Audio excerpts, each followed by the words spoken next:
Their eye offset. If you notice in tandem, they're off the tackles. It goes to Johnson, and he's finding daylight as he tiptoes through beautifully. Look at the blockers in front of him all the way down. Well, hello. Thank you so much for taking time out of your day to check out this video, and welcome to the Gridiron.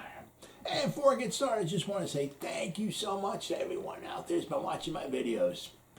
Thank you.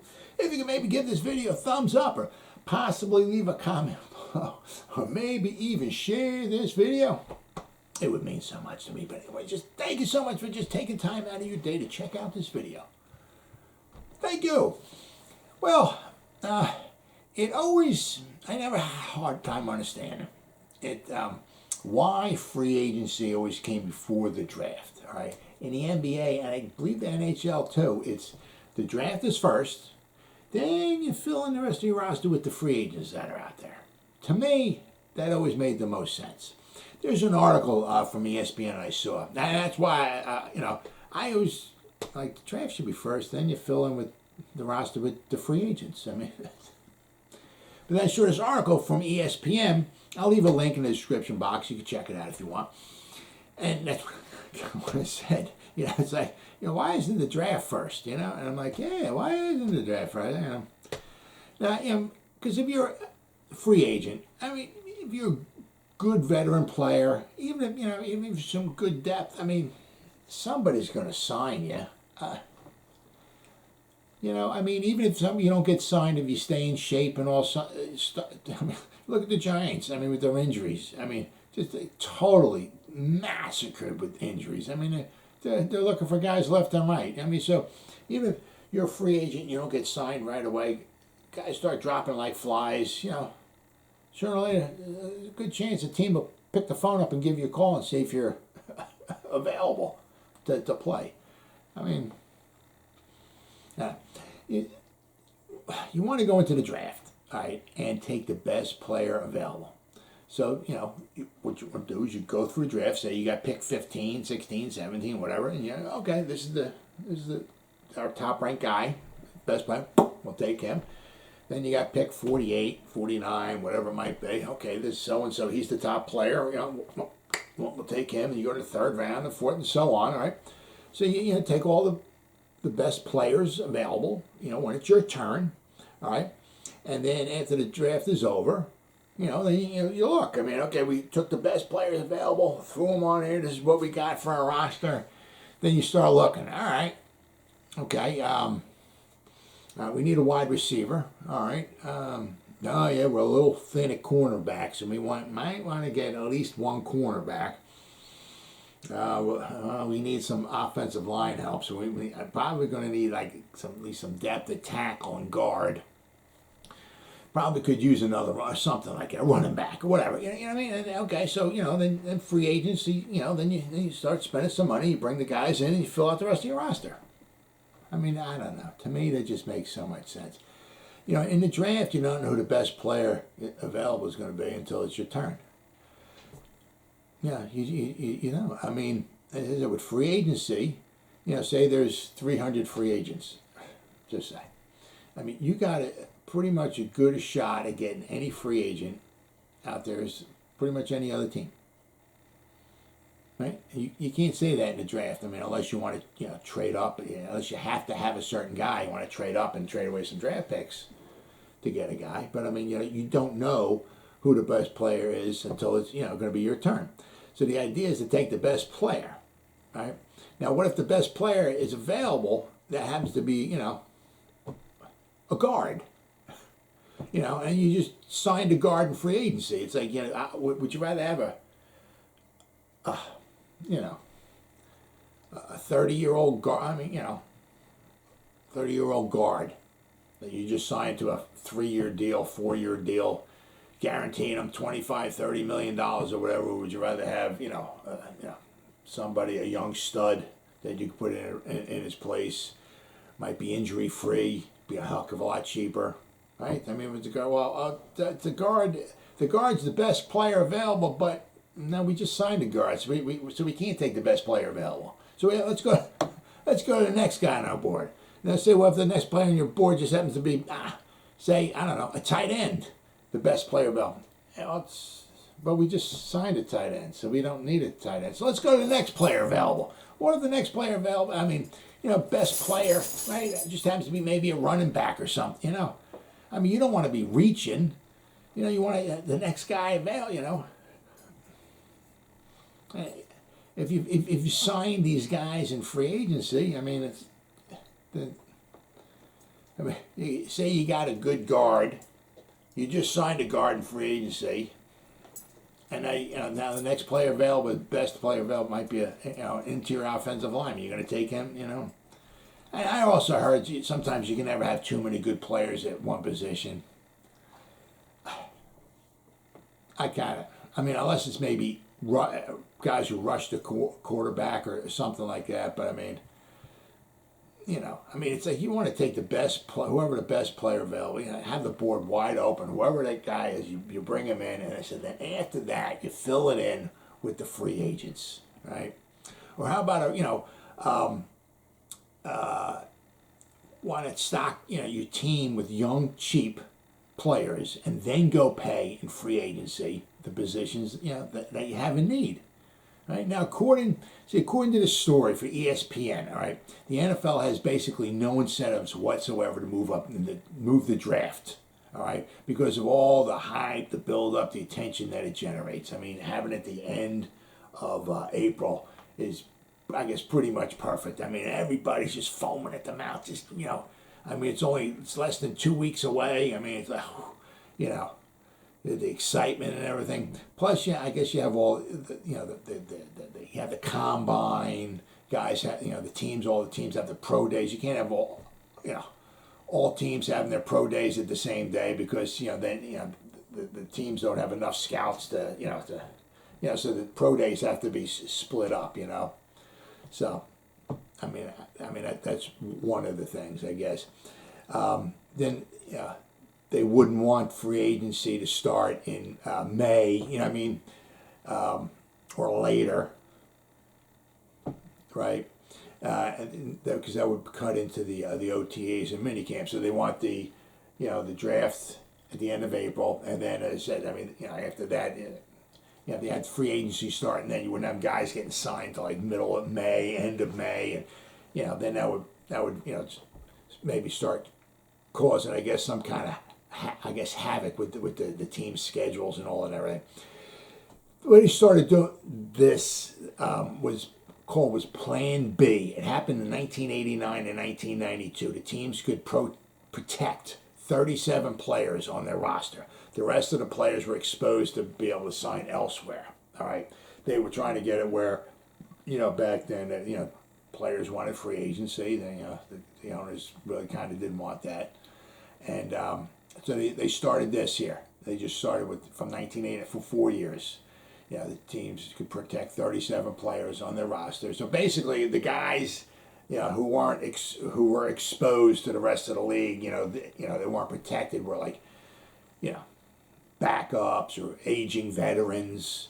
They were left out there. But so it wound up being that kind of didn't really work out too well. So there was so in 1993, that's when they kind of pretty much started free agency.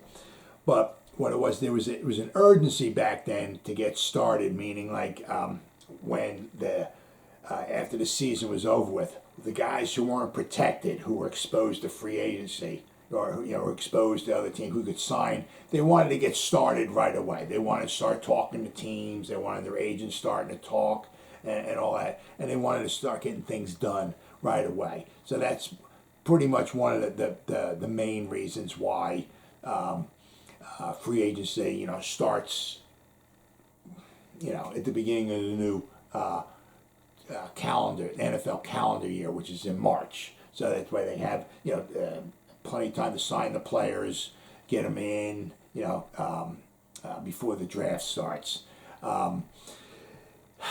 Also, the GMs wanted to take time also to prepare for the draft, so at least the free agent. So one thing was with the free agent players, right? That came in, you knew what they could do when they were in the NFL. You knew what they could do.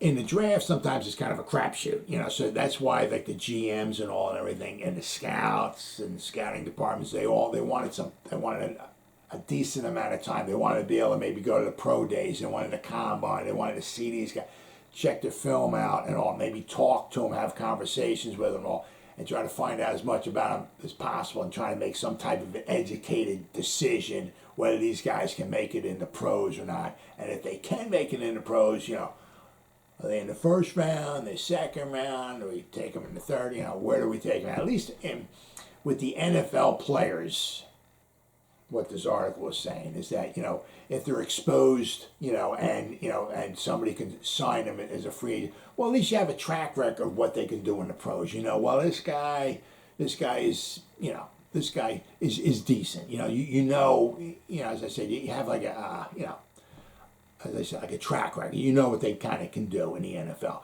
A lot of these collegiate football players, you don't know. I mean, they might be good in college. That doesn't mean they're going to be good in the pros, right? So that's one of the things that this article was kind of bringing up, So the free agents, they wanted to start talking and get signed as soon as humanly possible. And as I said, the GMs wanted enough time to want to talking and getting, seeing film and all on the draftees that would wind up coming out. So they were kind of hoping that, the more time that they'd be able to study the college players coming out, the better the chances, hopefully, would be that the players would work out when they actually made it into the pros. So in 1993, they switched over to pretty much, I guess, kind of what we have right now is known as the free agency, the Wild Wild West, with a salary cap. All right. And it seems like it might work out, I guess, for the players. It seems, and the NFL's Player Association would probably never allow anything to hurt the players at all. I mean, it just seems like, with the free agency the way it is, it seems to work out. A lot of the guys get signed. Most of the guys get signed. A lot of the teams, it says in this article here too, a lot of the teams overpay for players, such as like what the Miami Dolphins did. This is my opinion for Tyreek Hill. They gave up a first, a second, 2/4, and a fifth or a sixth for Tyreek Hill. Not only that, they had to pay him $30 million a year. So to me, that's just me. Hey, I'm happy for Tyreek Hill. They gave him $5 billion. Go ahead, Bill. Go get it. But as far as I'm concerned, to me, that's absolutely ridiculous. What they could have done was, I have it here, is if they wanted somebody, okay, they could have gone up in the draft and they could have taken maybe Jameson Williams, right, the Dolphins. At say they had to trade. I think that the first and second rounders, I think they gave to the Chiefs were not really high ones. I think they gave it was like pick 29 and pick 50. I think it was. So say the Dolphins were sitting at number 29. Okay, I'm just throwing stuff out here, right? And say Jameson Williams was got the number say 16 because. And I'm just going by PFF here. Things could be totally different. James Williams might go to number 20, 25. He might go to number 13, number 14. I'm just throwing numbers out here, right? But PFF has Drake London and Garrett Wilson going first, okay? Ahead of Jameson Williams. Only because, one of the things, because he got hurt in the championship game, all right? But they have him, PFF has him number 16 on their board, all right?